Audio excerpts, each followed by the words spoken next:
आज की press conference थोड़ी सी लंबी रहने वाली है और मैं रिक्वेस्ट करूंगा जितने भी देखने वाले लोग हैं थोड़ा 5-10 मिनट का आपको टाइम जरूर स्पेयर करना पड़ेगा, क्योंकि कुछ हिस्टोरिकल फैक्ट्स है और जब हिस्ट्री को डिस्टॉर्ट किया जाता है तो मुझे लगता है कि ये बड़ा दुख भरा काम होता है।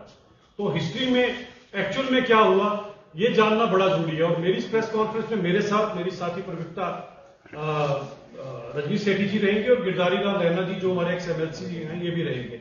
कुछ पार्ट जो स्टार्टिंग का है हिस्ट्री का वो मैं लूंगा, कुछ पार्ट हमारे रैना साहब लेंगे और उस समय किस तरह से महिलाओं के साथ क्या उत्पीड़न हुआ और क्या कुछ हुआ उसको बहन रजनी सेठी जी जो है वो संबोधित करेगी, क्योंकि दोनों कश्मीरी विस्थापित समाज से आते हैं। तो आज इन दोनों का मेरे साथ बैठना आप समझ सकते हैं कि कितनी गंभीरता है इस प्रेस कॉन्फ्रेंस की। तो मैं ये रिक्वेस्ट करूंगा, एक तो इस प्रेस कॉन्फ्रेंस को आप सबके सब जरूर सुने और खासकर कश्मीर के लोगों को भी मैं रिक्वेस्ट करूंगा, क्योंकि हम हिस्ट्री के ऊपर बात करेंगे।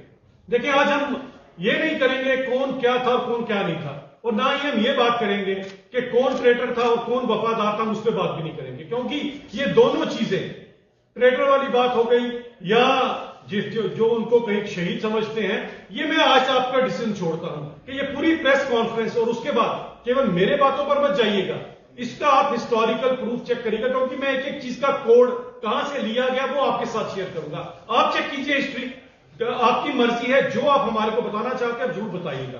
तो हम जरूर बताएंगे कि 13 जुलाई 1931 को हुआ क्या, लोगों को जानने का पूरा हक है हुआ क्या, क्यों ये सब कुछ किया गया और क्या कुछ हुआ।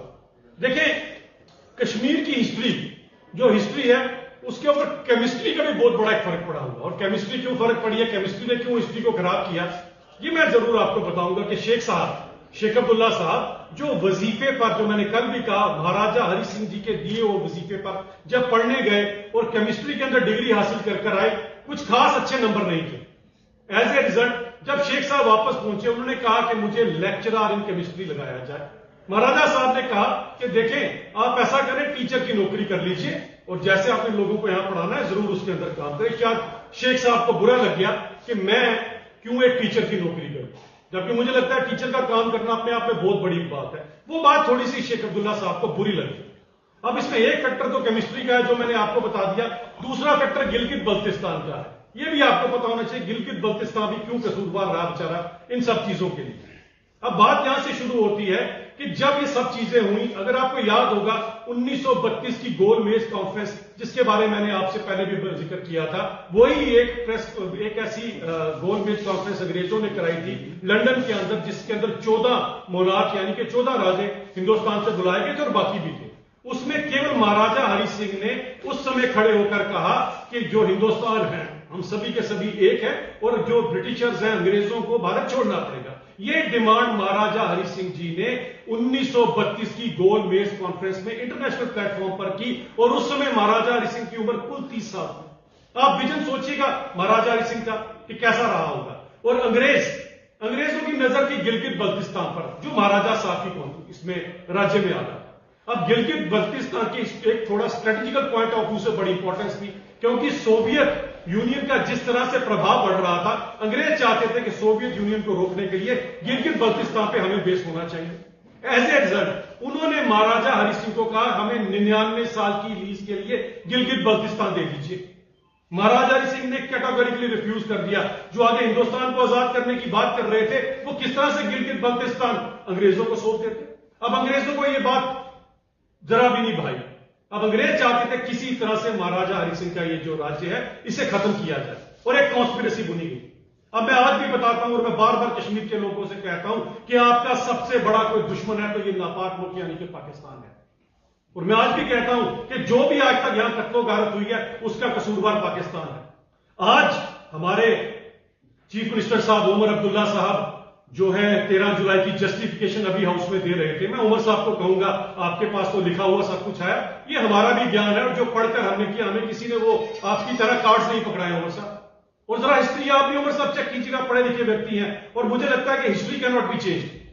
हाँ, हिस्ट्री के साथ आपने गलत किया है तो वो मैं जरूर आज लोगों के बीच में बताऊंगा। तो हिस्टोरिकल क्या फैक्ट है उमर साहब आपको बताना चाहता हूं 13 जुलाई 1931 का, कि पाकिस्तान जो खासकर उस समय वहां से अब्दुल कादर के नाम के व्यक्ति को अंग्रेजों के कहने पर यहां पर प्लेस किया गया और उसको लेकर आने वाला जो रबल रूफ अहमद था वो भी एक पाकिस्तानी था। जब अब्दुल कादिर को यहां पर लाया गया और कश्मीर के भोले भाले लोगों को, मैं फिर कहना चाहता हूं, कश्मीर के लोगों को भड़काया गया, एक कॉन्स्पिरेसी रची गई। वो अब्दुल कादिर जो पाकिस्तान से आया था, आज भी आप देख लीजिए वो पाकिस्तान रिस्पॉन्सिबल था उस समय भी। खैर उस समय तो ये इसी राज्य के अंदर आता था, लेकिन रिस्पॉन्सिबिलिटी वहीं से ही आती थी सारी की सारी। अब्दुल कादिर जब यहां पर आया उसने यहां के लोगों को भड़काना शुरू किया। जो उस समय कश्मीरी हिंदू कश्मीरी मुसलमान आपस में प्यार में रहते थे, उन्हें भड़काने में सबसे बड़ा रोल किसी ने प्ले किया तो वो पाकिस्तानी अब्दुल कादिर है, जिसकी जस्टिफिकेशन आज कभी एनसी दे रही है, कभी पीडीपी दे रही है। दुर्भाग्य देखिए कि वो जब यहां पर आके कॉन्स्पिरेसी करता है और जब उसका ट्रायल चलता है कोर्ट के अंदर, और वो नॉर्मल कोर्ट नहीं थी महाराजा की, उस कोर्ट को जब ट्रायल में लाया गया तो रैनावाली में एक टेम्पररी कोर्ट उसमें फिक्स की गई। और जब उस रैनावाली के अंदर ये टेम्पररी कोर्ट फिक्स की गई तो उन लोगों ने उकसाने पर उस कोर्ट के ऊपर हमला कर दिया। हजारों की तादाद पर उस समय भड़के हुए लोगों ने जो काम किया और उस समय इनके खिलाफ जब कार्रवाई की गई तो उसके अंदर जो कुछ हुआ ये आपके सामने।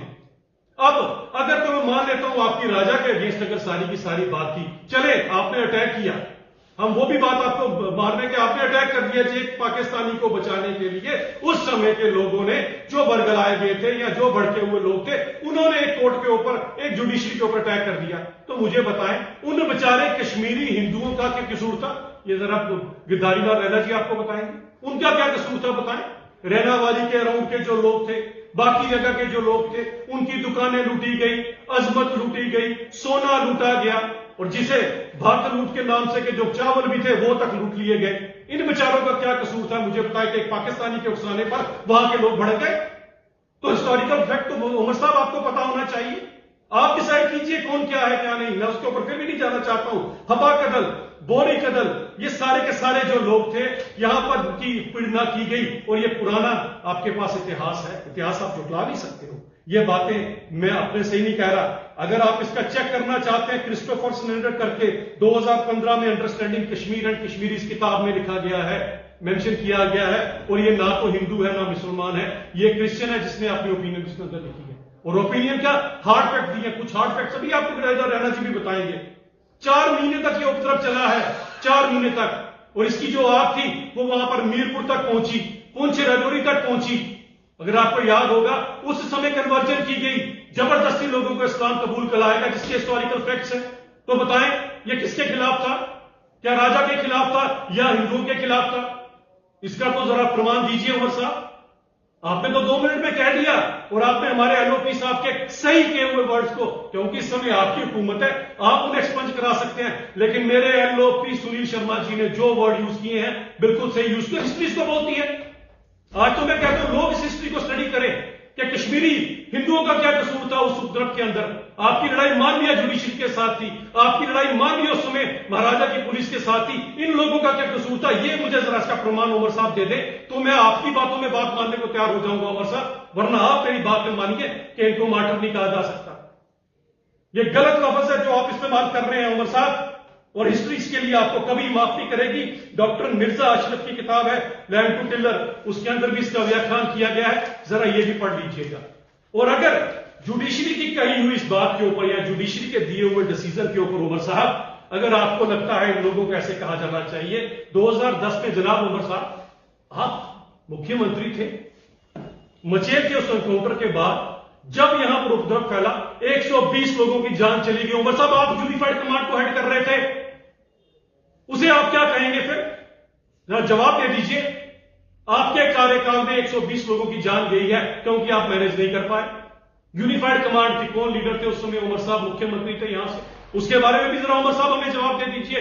और दूसरी पार्टी आपकी सहयोगी पार्टी जो आपके सुर में सुर मिलाकर जिनकी आज खानदानी राज के चलते जो साहबजादी हैं वो आज कहीं पर पुतले फूकने में बिजी हैं, कहीं कुछ है। हिस्ट्री का तो खैर उन्हें कितना बयान है, केमिस्ट्री मैंने बता दी कहां से खराब हुई थी।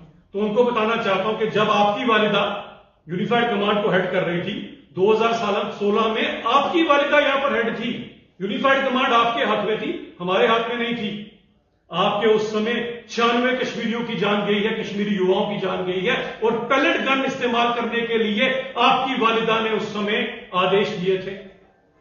उनके बारे में आप क्या कहेंगे? वो कौन थे? ये हिस्ट्री जरा चेक कीजिए। और मैं उमर साहब से रिक्वेस्ट करूंगा, आप मुख्यमंत्री हैं, पूरा जम्मू कश्मीर आपकी तरफ देख रहा है, बायस होकर अपनी ओपिनियन बनाए। 60-70 साल बायस ओपिनियन के कारण ही हमारे जम्मू के लोगों की उत्पीड़ना हुई है। 51-52 की पहली असेंबली में 1.5 लाख हमारी पॉपुलेशन ज्यादा थी और 1.5 दर्जन ज्यादा सीटें आपके दादाजी की मेहरबानी से वहां चले गई। तो हिस्ट्री को मत गलत कीजिए, हिस्ट्री है, इसका जवाब जरूर दीजिएगा। गिरधारी लाल रैना जी अभी आपको बताएंगे किस तरह से कश्मीरी हिंदुओं की उत्पीड़ना 13 जुलाई 1930 को की गई थी। गिरधारी लाल जी प्लीज। धन्यवाद डॉक्टर अभिजीत जी। अभिजीत जी ने अभी सारा historical of the great game plan जो था उसके बारे में से लेकर और बाकी सारी चीजों के बारे में बताया। 13 जुलाई को सबसे पहले मैं याद दिलाना चाहता हूं, जो चीफ मिनिस्टर उमर अब्दुल्ला साहब ने अपने बयान में कहीं पर भी जिसका जिक्र नहीं किया, कश्मीर की religious minorities, Hindu minorities, Kashmiri Pandit minority बटलूट या ब्लैक डे के रूप में मनाती है। 13 जुलाई 1932 से लेकर आज तक बिना नागा, बिना ब्रेक लगातार वो उसको ब्लैक डे के रूप में ऑब्जर्व करती है। कारण क्या था ऑब्जर्व करने का? उसमें उन्होंने अभी जिस असेंबली में जिस स्टेटमेंट का अभिजीत जी जिक्र कर रहे थे कि उमर साहब जो रिप्लाई में बता रहे थे 13 जुलाई के बारे में, तो उसमें उन्होंने दलाल कमेटी रिपोर्ट की बात की। दलाल कमेटी की रिपोर्ट को शायद उमर साहब ने पूरा नहीं पढ़ा। उन्होंने क्लियरली लिखा है कि ये स्पॉन्टेनियस कोई राइट्स नहीं थे, ये प्लान्ड राइट्स थे। दलाल कमीशन की कमेटी के रिपोर्ट में लिखा है कि कैसे पर्टिकुलरली गौ कत्ल के बारे में जिक्र है कि कैसे 12 और 13 की रात को घर घर जाकर प्रवोक किया गया था कि ज्यादा से ज्यादा संख्या में सेंट्रल जेल पहुंचिए। सेंट्रल जेल में क्या हो रहा था? ये जो अब्दुल कदीर जिसका जिक्र अभी अभिजीत जी कर रहे थे, जो लाहौर से आया था, एक कुक बनकर आया था, डिस्गाइज में आया था, बेस बदल कर आया था। जब उसने खानकाई मौला में जबरदस्त प्रोवोकेटिव कम्युनल भाषण दिया, उस पर मुकदमा दायर किया गया, तो उसके बारे में जब मुकदमा चल रहा था, उस मुकदमे को चलने नहीं दिया गया। इसलिए चूंकि नॉर्मल कोर्ट में मुकदमा नहीं चल पाया था, वहां पर मॉब्स इकट्ठी हो रही थी, इसलिए कोर्ट को शिफ्ट किया गया सेंट्रल जेल में। लेकिन सेंट्रल जेल पर भी इस तरह से दावा बोला गया कि वहां पर भी उस प्रोसीडिंग्स को बढ़ने नहीं दिया गया। मैं आपको फिर बता रहा हूं कि यह दलाल कमेटी की, जिसकी आज मुख्यमंत्री साहब जिक्र कर रहे थे, उसका पूरा रिपोर्ट अगर किसी और ने भी पढ़ना है आर्काइव्स में, उसमें अवेलेबल है, ऑनलाइन भी अवेलेबल है। हमारे ही मित्र स्वर्गीय डॉक्टर शैलेंद्र जामवाल जी ने उस पर अपना डॉक्टरेट लिखा हुआ है, अवेलेबल है, पढ़ लीजिए उसको। जिस तरह से अभिजीत जी ने कहा, अगर आपका महाराजा जी के साथ, महाराजा हरि सिंह जी के साथ मान लीजिए कोई दिक्कत थी, उसके बारे में आप प्रोटेस्ट कर रहे थे। रिलीजियस माइनॉरिटीज ने क्या कसूर किया? क्यों महाराजगंज में दुकानें लूटी गई? क्यों वैसारनाग जो इस रूट पर भी नहीं आता था? अगर आप रहनावारे से सेंट्रल जेल से चलेंगे और शहर की तरफ आएंगे, सौरा तो वैसारनाग तो सौरा रूट पर था, तो सौरा से लोग कहां से आ गए, किसके कहने पर आ गए? यह आपको इसका भी जिक्र करना चाहिए था। और फिर जैसे कहा कि यह कई महीनों तक चला। कानीहामा में क्या हुआ? पुलवामा में माधवलाल जी की हत्या किस भीड़ ने करी? तो इसलिए ये जो सारी चीजें हैं, आप गलत बताने की कोशिश कर, हिस्ट्री को सप्रेस करने की कोशिश कर रहे हैं। वास्तविकता यह है कि लोग जानते हैं कि कम्युनल मोबिलाइजेशन, अगर सिकंदर बुत सिकंदर द आइकोनोक्लास्ट के बाद और जाबिर और जालिम अफगानियों के बाद अगर कोई मोबिलाइजेशन कम्युनल लाइन्स पर और इनग्रेन्ड कम्युनल लाइन्स पर की, तो नेशनल कॉन्फ्रेंस के नेताओं ने की। और सिर्फ रीजन और रिलीजन के बेस पर नहीं, विद इन रिलीजन भी उन्होंने किस प्रकार से, चाहे वो शेर बकरा हो, चाहे सिर्फ डिविसिव पॉलिटिक्स, एक को दूसरे के साथ लड़ाना ताकि खुद पावर में रहे, और जब पावर में आ जाए तब अपने सुर बदल देना। ये जो आपकी फितरत है, ये रूट काज रही है। और आपने आज बड़े दिलदारी वाली बात कही कि मैं भी 5 दिसंबर की छुट्टी को त्यागना चाहता था। उमर साहब, अगर आपको सचमुच में होता है, इस पर शोर क्यों डालते हैं? अगर आपको लगता है कि छुट्टी होने या ना होने से शेख अब्दुल्ला साहब के कद में कोई फर्क नहीं पड़ता है, तो आप इस पर शोर क्यों डालते हैं? क्यों इस पर प्रोटेस्ट करवा रहे हैं? क्यों जरूरत पड़ रही है आपकी? क्योंकि आपकी कथनी और करनी में अंतर है। आप डिसेप्टिव पॉलिटिक्स करते हैं, आप डिसेप्शन की पॉलिटिक्स करते हैं। जो आज आपकी ज्यादा दिक्कत यह है कि 2019 के बाद कश्मीर के लोगों को जो प्रोपेगेंडा के तहत जो आप लोग बातें बता रहे थे उनको सही पिक्चर सामने आई है। कहीं वो एक तरीके से होलसेल में भारतीय जनता पार्टी की तरफ ना आ जाए, इसको लेकर आप चिंतित हैं। इसलिए वो इमोशनल पॉलिटिक्स को दोबारा आप प्रोवोकेटिव पॉलिटिक्स को आप पुश कर रहे हैं, जो ज्यादा देर इसलिए नहीं चलेगी। आज सोशल मीडिया का जमाना है, आज टेक्नोलॉजी का जमाना है, वास्तविकता लोगों के सामने रियल टाइम में पहुंचती है। इसलिए आप जो कहेंगे उसको स्क्रूटनाइज किया जाएगा, उसको चेक किया जाएगा, उसको तोला जाएगा, तब उस पर लोग भरोसा करेंगे, ऐसा हमारा विश्वास। अब मैं रिक्वेस्ट करूंगा, क्योंकि उस समय महिलाओं के साथ जो उत्पीड़ना हुई, हमारे साथ हमारी बहन रजनी सेठी जी बैठी हैं जो खुद कश्मीरी विस्थापित परिवार से आती हैं, ये आपको बताएंगे कि उस समय किस तरह से महिलाओं के ऊपर भी जो अटैक किया गया, इन्हीं कम्युनल लाइन्स के ऊपर किया गया। ये मेरी बहन आपके साथ बात करेगी। आप सब जानते हैं कि पिछले 4 दिन से लगातार बजट चल रहा है और बजट में हम लोगों के मुद्दे लेकर काम करना चाहते हैं, मगर कहीं एनसी और पीडीपी कुछ अलग अलग मुद्दों पर बात कर रही है, कभी 370 का मुद्दा लेकर और कभी 13 जुलाई का मुद्दा लेकर। मेरे भाई अभिजीत जी ने अभी बड़े विस्तार से 13 जुलाई की बात आप सबके सामने रखी है। मैं ये जरूर कहना चाहूंगी कि 13 जुलाई से पहले ही ये षड्यंत्र रचा गया था कि किस तरीके से कश्मीरी पंडितों को वहां से निकाला जाए, किस तरीके से उनको हैरास किया जाए, कैसे उनको उनकी महिलाओं के साथ बलात्कार किए जाए, कैसे जो अभी भाई ने बताया कि बट लूट डे के नाम से हम लोग उसको ब्लैक डे के नाम से वो दिन मनाते हैं। मगर 12 जुलाई की विस्तार से इन्होंने बात की कि कैसे रातों रात वहां पर उपद्रव मचाने के लिए वहां लोगों को उकसाया गया और आक्रमण करवाया गया। ये हिस्ट्री लगातार एनसी कहीं ना कहीं गुमराह कर रही है जम्मू कश्मीर के लोगों को बताकर कि सिर्फ वो जो थे वो शहीद थे, मगर हम लोग जानते हैं कि शहीद उसी को बोला जाता है जो देश के लिए शहादत देते हैं, जो देश की सुरक्षा के लिए काम करते हैं। उन लोगों ने ऐसा कुछ नहीं किया था। उन लोगों का मकसद था कश्मीरी पंडितों को वहां से खत्म करना। उन लोगों का मकसद था कश्मीर में कहीं ना कहीं एक उपद्रव मचाना, जो लगातार वो करते रहे। उसके बाद भी वो नहीं रुके। 1930 के बाद लगातार ये चलता रहा। अभी गिरधारी लाल जी ने बताया वेरीनाग में कैसे दुकानों को लूटा गया। अलीकदर जहां मेरे नानके हैं, वहां नानके में मेरे आसपास के इलाके से हमारी नानी बताती है किस तरीके से महिलाओं के साथ क्या दुष्कर्म किया गया, कहां बच्चियों के साथ बलात्कार किया गया और वो हिस्ट्री दबा दी गई। हम चाहते हैं कि उस हिस्ट्री को ओपन किया जाए।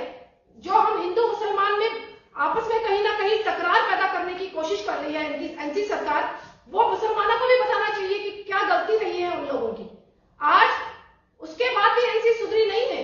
आप समझ सकते हैं 1990 के विस्थापन के बाद जब महिलाओं के साथ अलग अलग किस्म के बलात्कार किए गए, मैं कहती हूं माइनर लड़की को भी नहीं छोड़ा गया, तो उसके बावजूद भी वो अपनी गलतियों से समझे नहीं है, सुधरे नहीं है और आज भी असेंबली में कहीं ना कहीं बीजेपी के ऊपर कटाक्ष कर रहे हैं। मैं पूछना चाहती हूं उनसे, आज भी आप 370 की बात कर रहे हैं।